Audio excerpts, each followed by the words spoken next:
also like to thank our OBON team. I was going to have them come up here, but they're all busy. So if you're been working on OBON, raise your hand. Stand up. Stand up. Wave. Thank you, thank you, thank you. Because it's just been such a wonderful group coming together, bringing their memories of OBON from their childhood, and just having so much fun planning this and coming up with different ideas. It's been just wonderful. So thank you to the OBON team.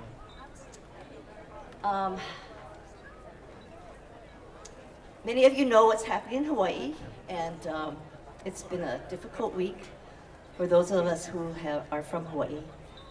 I'm asking all of you, as you walk around today, to think about your ancestors, to write notes to people who have passed, but also put the people of Maui in your prayers and your thoughts. We have some donation jars around in the Hapi area, and we'll be sending this to two organizations in Hawaii that we found out through Maui County.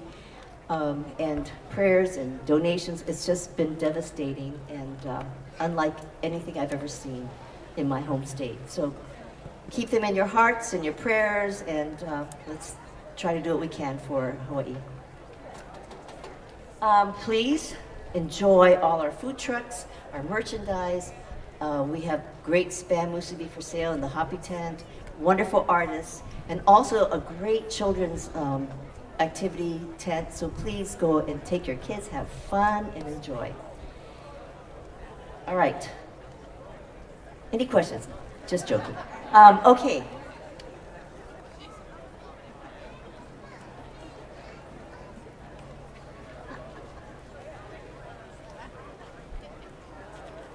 So we never expect this kind of a hot day, right, in Arcata, but weather's changing and we're getting some really hot days. So we have these great Uchiwa fans for sale,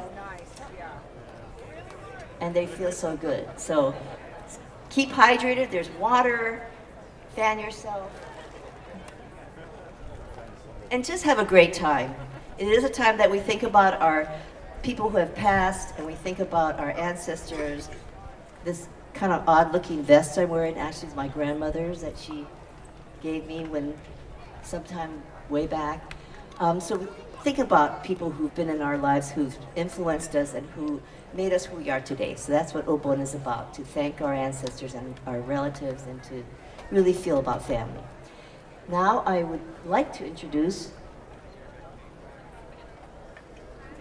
Rinban Sakamoto, who's from San Jose, and he will share with us about OBON.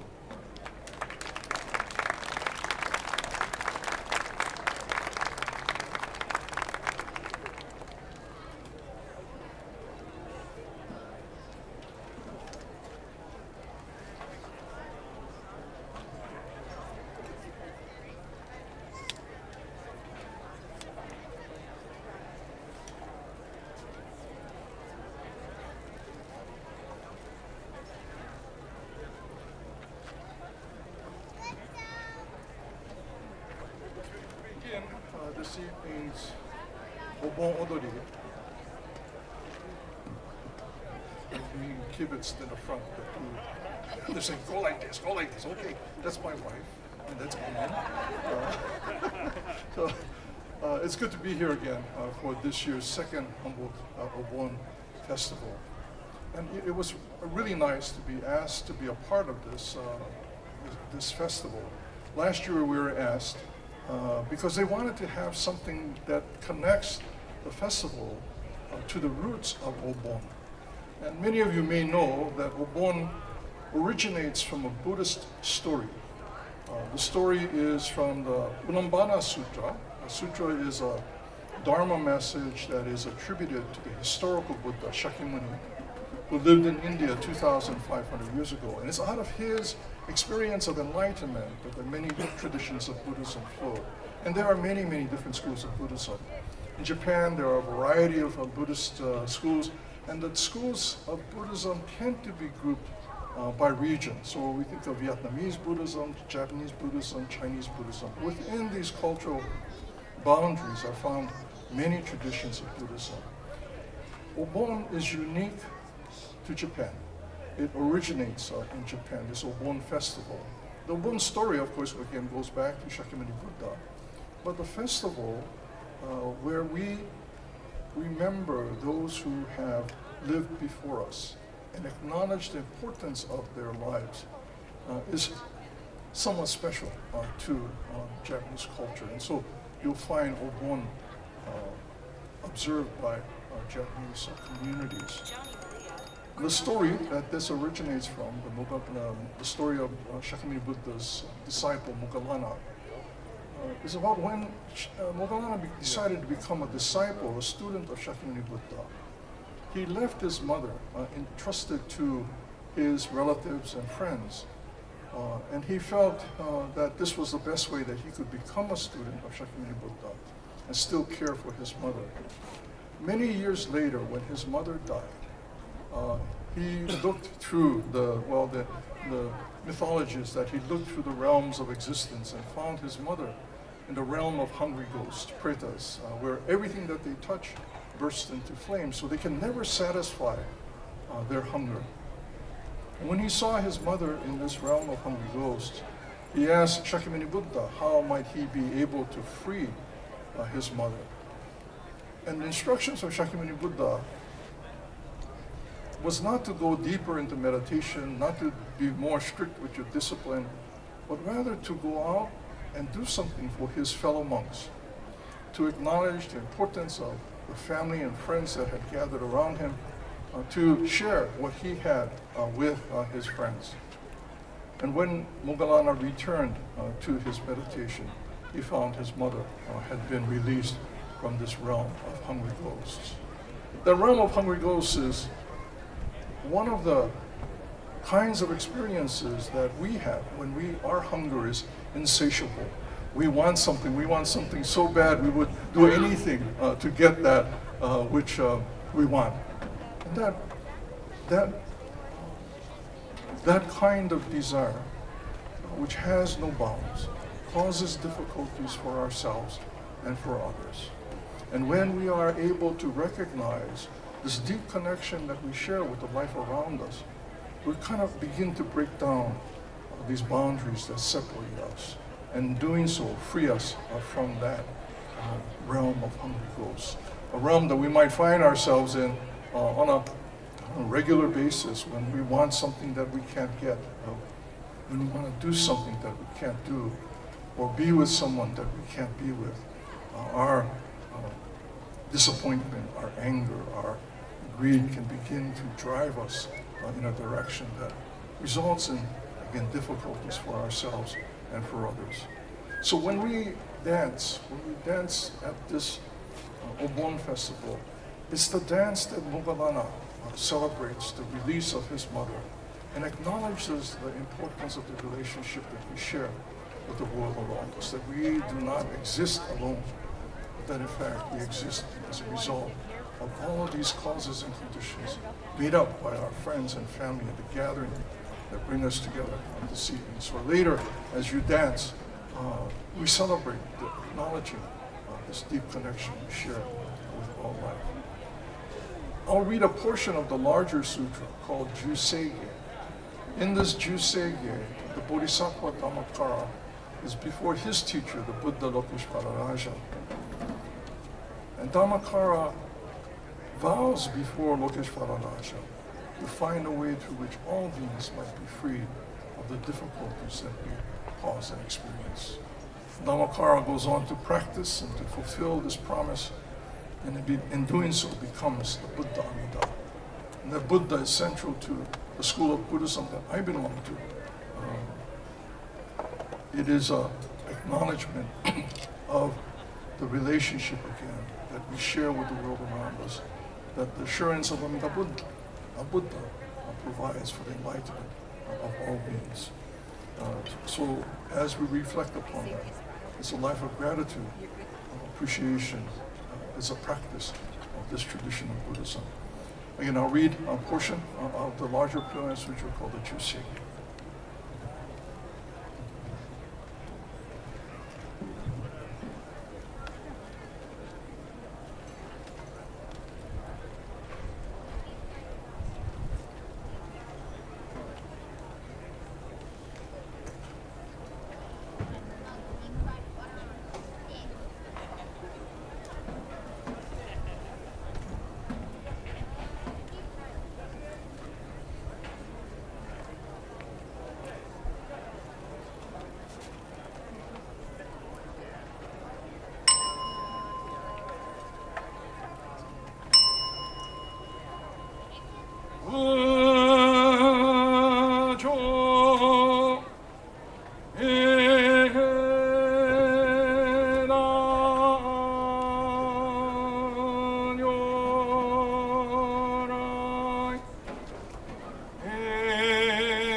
Yesterday, when we came up, we drove up from San Jose, and we left at a time that I thought would bring us here to Arcata in a timely fashion. Some of you are aware of the travails that we encountered along our travels. We stopped in Willits, and we went up to visit a friend, a person that we think of as a friend, Monty Levinson, who is a shakuhachi maker that lives in the hills above Willits, and he's been there for some 50 years, I think, on homestead property, and has been making shakuhachi, very fine instruments. Unfortunately, I have two shakuhachis made by Monty, but I think something's wrong with it. They don't blow as well. I don't understand what the problem is. Rick is obviously someone who plays the instrument much better than I do, and so through Rick you get a sense of what it's supposed to sound like. But we went up to visit Monty, and we got stuck in a ditch on his property. He had to tow us out or pull us out. Fortunately, he's been up there, up in the hills, for such a long time. He had a truck, he chained up the car, and we have a Prius Prime. It's not supposed to be out in the wild like that. And I'm driving this car through these hills, and he pulled us out. So that was okay. And then we went up to his home. We spent there, and we were an hour maybe in pulling that car out. And so we're late. We're running late now. We were on time, but now we're running late. So we spent time with them, the family. We didn't want to just kind of say bye, thank you very much, and take off. So we spent time with them. So we were running late, and then we came down the hill. And as we passed Laytonville, heading north on 101, we had a blowout on our front right side, and we shredded a tire. Yeah, I know, right? Oh. so we pulled over to the side. Unfortunately, it was a nice wide County Road 307. We were right there at that intersection of 101 and County Road 307 because they asked us several times.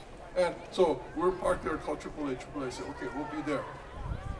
We waited and we waited and we waited. So finally, after about 50 minutes after the time they were supposed to be there, I called.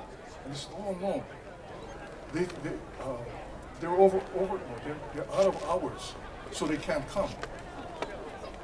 Okay, so he said, okay, what we'll do is we'll try and find somebody to come tow you. So I said, okay, fine, thank you. While we were sitting there, we were sitting on the side of 101 for about 5 hours. I know, the people who came to rescue us were Reese and Franco. Yay! They drove 2 hours from here down to where we were and drove us 2 hours back. And so by the time we got to bed, it was like past 1. But while we were sitting alongside the road, many people stopped by. They stopped. Are you okay? Do you need any help? And we said, okay, AAA's coming. And another person would stop by and say, are you okay? Do you need help? And several of these people would stop by and ask. And we had one person help us. And we were on the side of the road for a long time. So took us to the bathroom and came back again. AAA said, oh, leave your keys in the car, take your things out, and then come back for it later. Leave your keys in the car on the side of the road?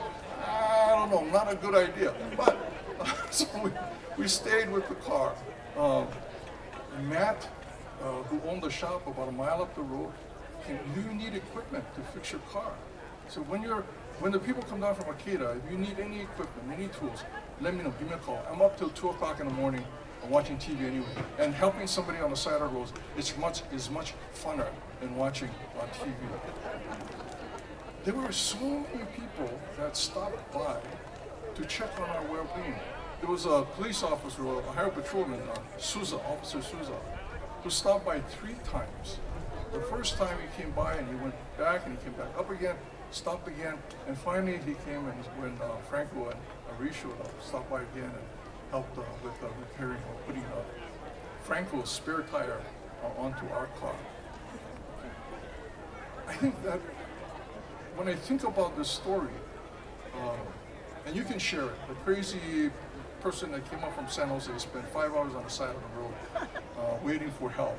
But it's that kind of relationship, right? People who you don't know, we kind of have some perception. We often have a perception about the people that we encounter. But I think when we get past that we see that there's something more that we share as human beings, that we have something in common that affirms our humanity that we share. This story of Mogalana, it wasn't about practicing harder. It was about connecting with his community, reconnecting with his fellow students and disciples. In the same way, sitting alongside the road, I keep thinking of that story from Michael. Never mind. But I mean, we were just strangers on the road, and people willing to come by, stop by, and help out. And I think that, in a way, reaffirms this humanity that we all share. Whatever our political perspectives are, whatever our religious choices may be, at the bottom, at the core of all of that is our shared humanity. And as we gather here together, we remember the family and friends who have passed away. Yesterday, I was supposed to conduct a Hatsubon service, which is a service for families who have experienced a death in their family in the past year. And because we were sitting on Santa Road, we were unable to conduct that service. But there are people here whose family members have passed away in this past year, and they're very close people to this community. And I wanted to have this first Hatsubon service, but because of circumstances, I was unable to do so. But I wanted to mention that at this service, at this time, that there are people within our community who have experienced these deaths and whose lives have been changed, but whose lives also continue to be influenced by these individuals. Although their life has come to an end, the influence that their lives have continue to have an impact on how we see the world and how we appreciate the world. Today, as you participate in this OBON service, OBON festival, it's a festival that's rooted in Buddhism. We remember those who have been a part of our lives, people that we may not have ever met, but whose influence continues to be a part of our lives. And we are grateful for having that opportunity to reflect upon, to think about all of the lives that make our lives possible. Thank you very much, everyone, and thank you for the organizing committee for inviting us again. This is the second year in a row that we were late. So, if we're invited back again, they said don't go visit Monty, come straight. But I don't know, we'll risk it. We'll take it. We live risky lives and we go for it. Again, thank you everyone for your presence here today. Thank you very much.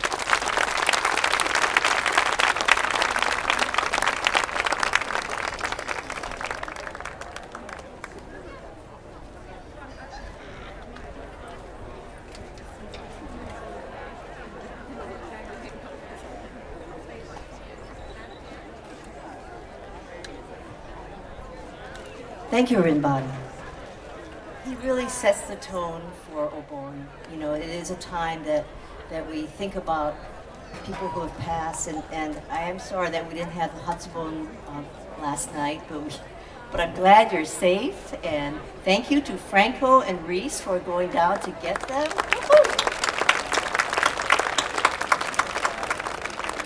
And to all the people who stopped to see how they could help. It's so wonderful. I think sometimes there's so much going on in the world that we kind of lose track or forget about the goodness too. So that's another thing about OBON, is to think about the goodness and the things that bring us joy. And so today when you come about and start dancing, I want you to feel that joy and to think about your family and friends who bring that joy to you. Think about those who've passed and how they've left this for all of us, this wonderful, joyous time for all of us. So we do have something for Rinbon, but I think we're a little ahead of schedule. So I'm going to call on Greg.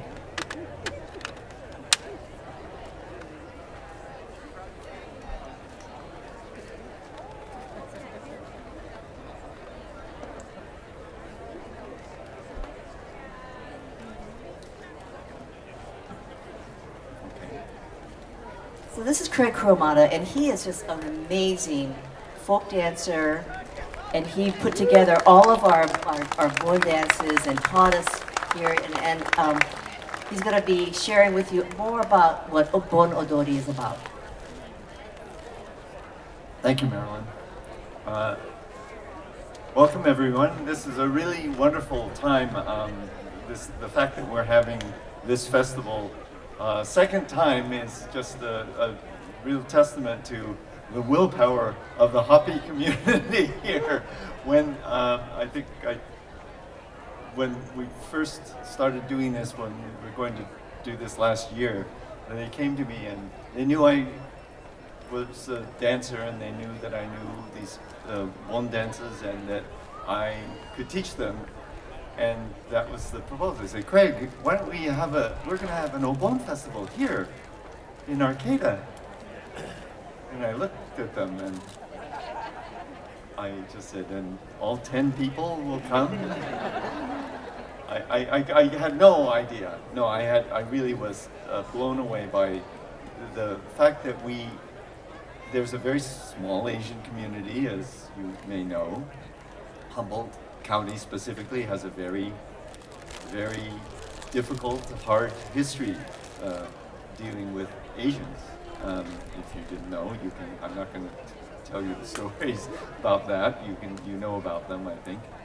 But the fact that we had people with connections to other people, and I was seeing, people's spouses and relatives who brought in their Japanese relatives or their Asian relatives, and we also realized we wanted to really make this a pan-Asian and a big, open, inclusive festival, which it is by nature. But it was an extraordinary turnout last year, and we really didn't know what it would be. I mean, we started over here and just within the confines here, and now we've expanded to the big time. We're in the Haliyashi parking lot, so that tells you something. So the dancing is a wonderful celebration. I tell people that yes, Obon has Buddhist,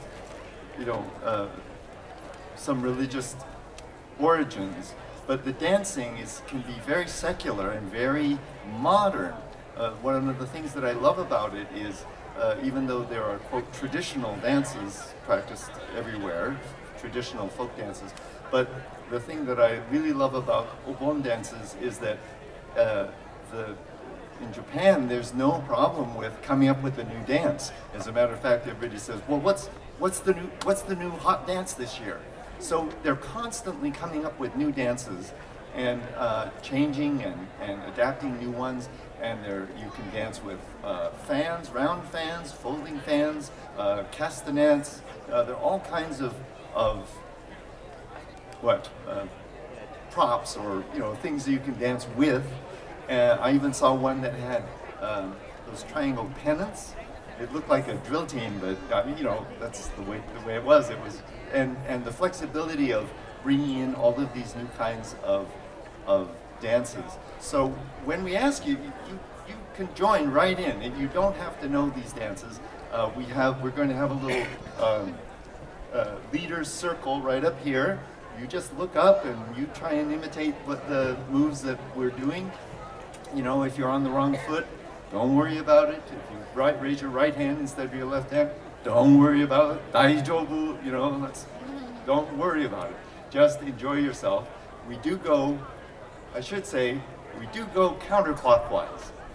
Don't swim upstream. So, and our new dance for this year, you'll see it might be a little surprise, called Mottainai, created by Nobuhiko Miyamoto, a wonderful choreographer and artist, and it's got a great message about reuse, recycle. Don't waste things. And I guess we're about ready to start, right? Marilyn, did you have anything else? Trying to fill the time. Thank you so much, Craig.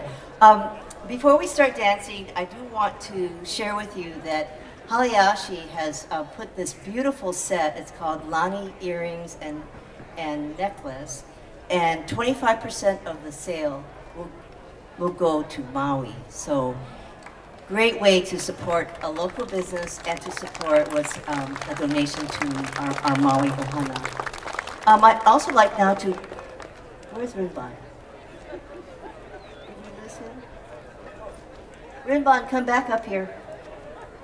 We have some of our OBON team has a gift for you that we all put together, and we'd like you to come up and.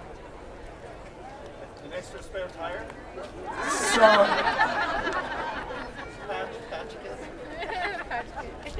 We're gonna have Anne and Kelly come on up.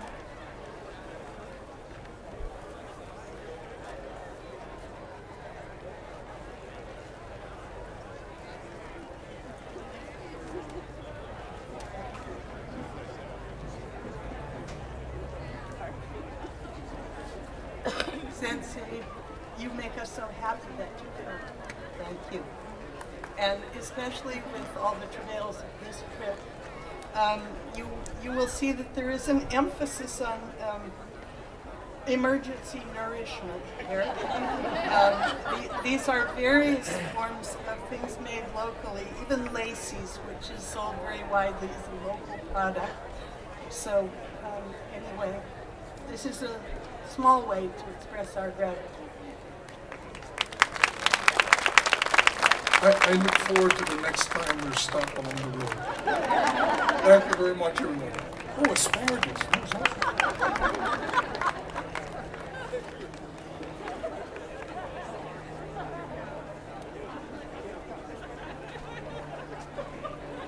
Okay, let's dance. You can go around this. Come on up, everybody. And Craig.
Okay, I guess I just have to repeat what I just said because there are a lot of people who didn't hear it.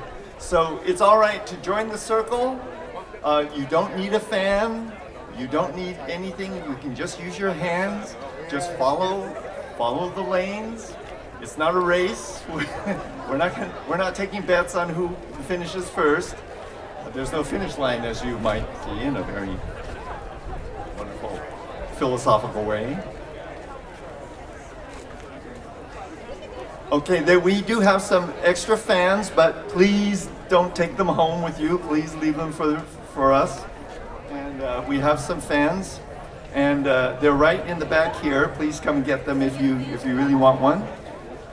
We also, Franny-san. Like I said, we will have just follow the people up here on the dance platform. They're the model dancers that you can follow.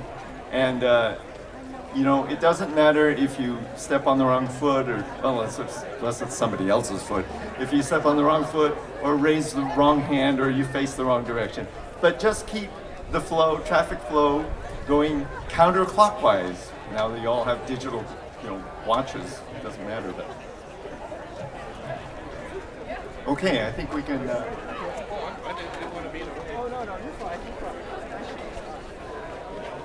Okay, can Chris start we'll start off with the first dance is Bon Odori no Uta. The first dance that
All right, we have a lost dog, a black and white terrier at the it's at the ceramic booth right there. And we think the name is Chola or Cholo. So if anyone knows about this dog, please go see it at the ceramic booth. All right, sorry to...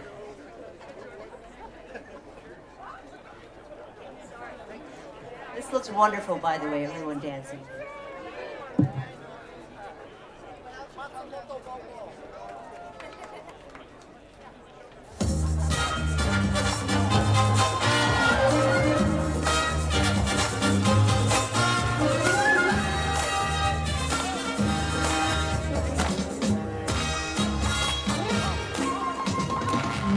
Let's go.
Oh man.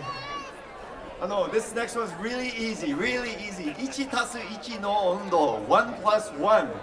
And you just do a little, it's like you're calling someone out in baseball. You're safe. You say safe to the right, safe to the left. Then you take 3 steps and make a big wave out. And then 3 steps and go back, but still move forward.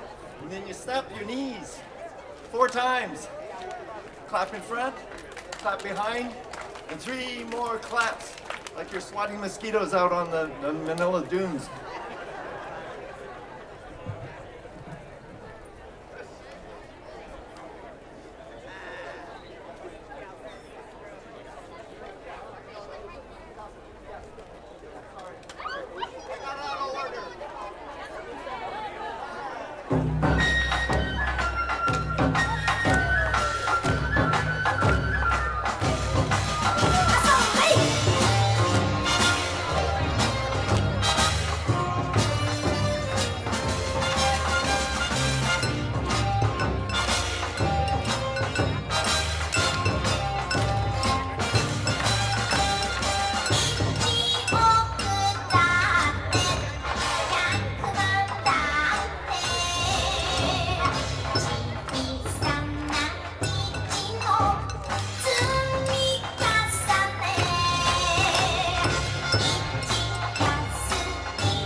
Soran Bushi is the herring fishing song.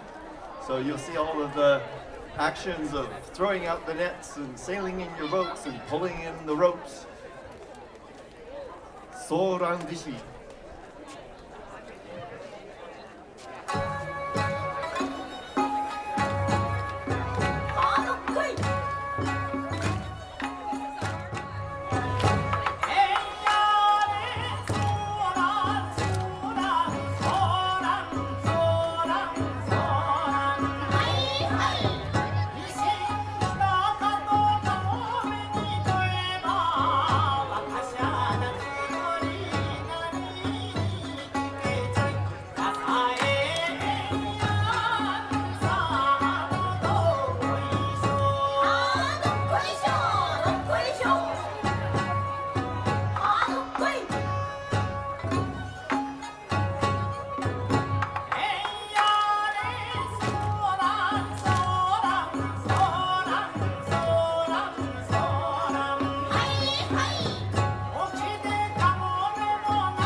So the next dance is probably one of the older ones from the 30s called Tokyo Ondo. Tell a real quick story when I was researching this. Unfortunately, so I was looking online, of course, for Tokyo Ondo, nice videos of people doing it, seeing, make sure that we have the same moves, we coordinate the right ones. But unfortunately, this song became the theme song to a baseball team in Japan. And apparently one of the things to do was to go to the baseball games, open up an umbrella, and then bounce the umbrella along with the music. So I'd be going, Tokyo Ondo, you know, Google Tokyo Ondo. Here's one, opens it up. Baseball team, a baseball stadium, umbrellas bouncing around. That can't be right. Okay, let me try another one. You know, 5, 6, 7, 8, videos. That's all it was. I had to go back into some old archival ones from American Buddhist temples that were having this. So this is an old, wonderful dance from the 30s, Tokyo Ondo.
Okay, the next dance is one that it's Unagappa Ondo.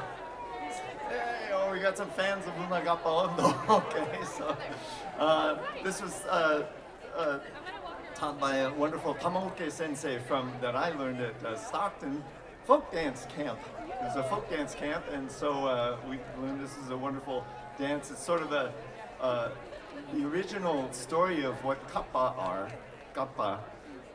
it's kind of creepy. They're little like water vampires. They're evil critters. But in the modern sense, they've sort of, you know how they do, they clean it up for kids. So so now we have this sort of eel gappa hybrid creature, the unagappa. And so part of this has to do with the gappa have part of the mythology is they have a little indentation in their heads. I'm sure you know someone like that. Anyway, they have a little indentation in their heads that is filled with water, and that's where their power comes from. That's where their mythical power comes from. And all you have to do is get them to spill it. And so you see these heroes, and they're at the mercy of the kappa, and the kappa says, "Oh, I have you now." And he says, "Well, I can do something you can't do." "Oh yeah, what is that?" "Oh, I can do a somersault." So the hero does a somersault, the kappa says, "Hey, that's easy," does the somersault, loses the water, and the hero survives and is victorious. So that's a long way around this one dance. So Unagappa Ondo, follow the people who've been studying it.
next dance is probably the most well-known Japanese folk dance, even outside of Japan. Tanko Bushi, the coal miners' dance.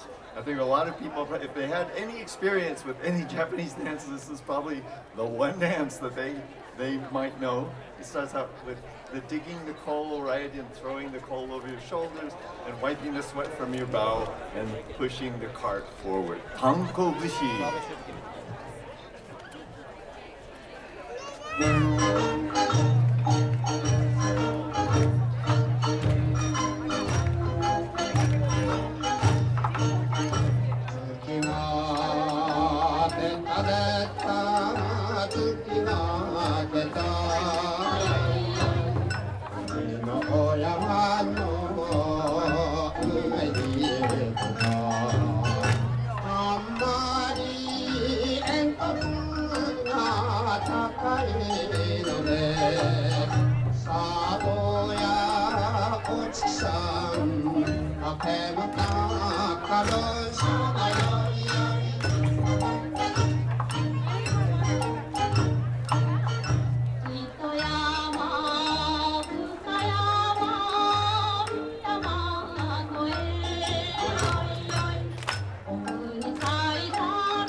'So this next dance I learned, and it was made popular in California for the anniversary of the rebuilding of San Francisco's J-Town in 2006.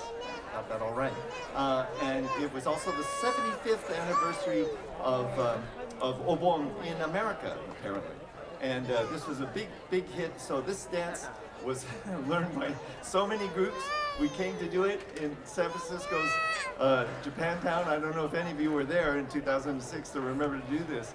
And just when things got started going, it looked really great. This big storm came in, rained on everybody, cut off all the power, all the music went down, and that was the end of that festival. So every time I get to do Shiawase Samba, it's a blessing. So thank you very much for Shiawase Samba. So this, again, this is one of those modern, newer feelings, and influenced, by samba, by South American culture. So Shiawase samba.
So I told you that these festivals and these traditions are very open to new dances. So we learned we're adding one dance that we didn't do last year. This was one that Franny Martin, I'll lay the blame at her door. She saw this and said, oh, we have to do this dance. It's got a really great theme and it's got a really good Humboldt spirit, and I agree. It Mottai Nai by Nobuhiko Miyamoto. She is a wonderful composer and created this dance, and it's sung in English so you can understand it a little better. And so it's all about not wasting your resources.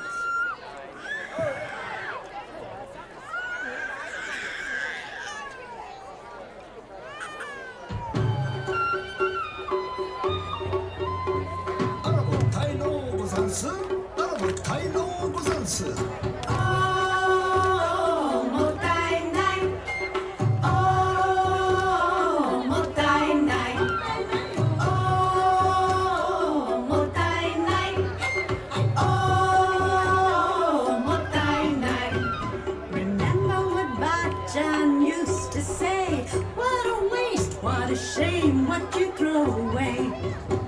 Every piece of paper, every grain of rice, every drop of water, she would use it twice, saying, oh, motai nai, oh, motai nai, oh, motai nai, oh, motai nai. We laughed, we lost what Bachan taught. We ran away and we forgot. Running to the future, running from the past, running on empty, and it just can't last. Oh, motai nai. Oh, motai nai. Oh, motai nai. Oh, motai nai. Motai nai. It's an ancient wisdom. Motai nai. That everyone can use. Motai nai. Don't waste what nature gives you. Take the old and make it new.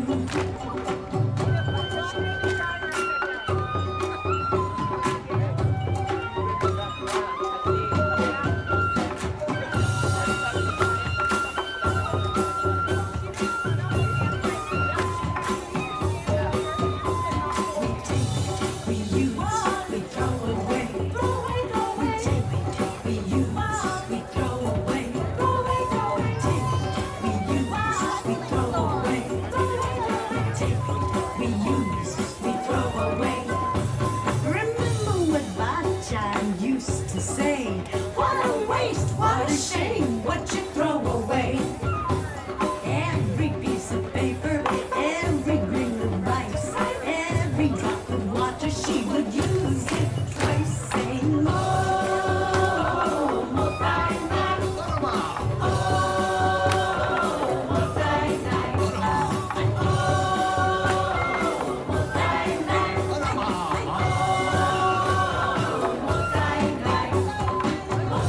nai. It's an ancient wisdom that everyone can use. Don't waste what nature gives you. Take the old and make it new. Take the old and make it new. You got to take the old and make it new. Take the old and make it new. Oh, my night.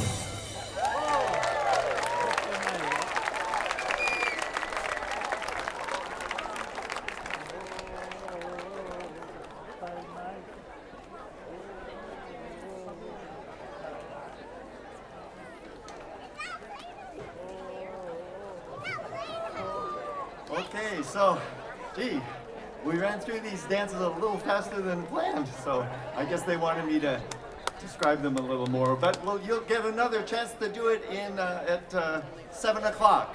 We'll do this again, and so you can go and eat some more great food, and then come on in and burn off the calories here. So this is the last dance we'll do for the set. It's the Bon Odori no Uta, the very first one we did with the uchiwa, the round fans. Please, you don't need them. If you want them, that's fine. Please return them though. And it's been just really wonderful to be able to dance and see so many people jumping in. That's what this is all about. Just join in, dance and enjoy yourselves, and we'll see you again at 7 o'clock. Oh, and I want to thank our taiko masters, Gary and Franco, and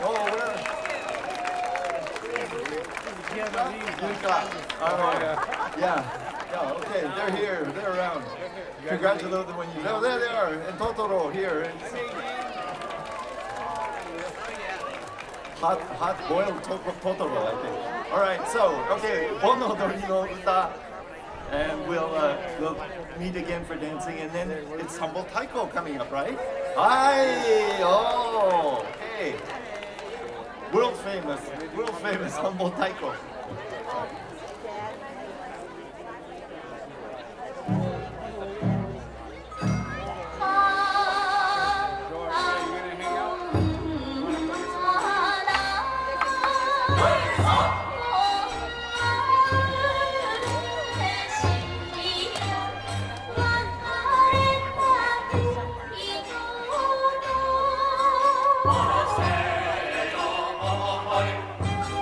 Hare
Can you grab Kaito? Okay. Can you move that chair, boy? We'll go to the other side.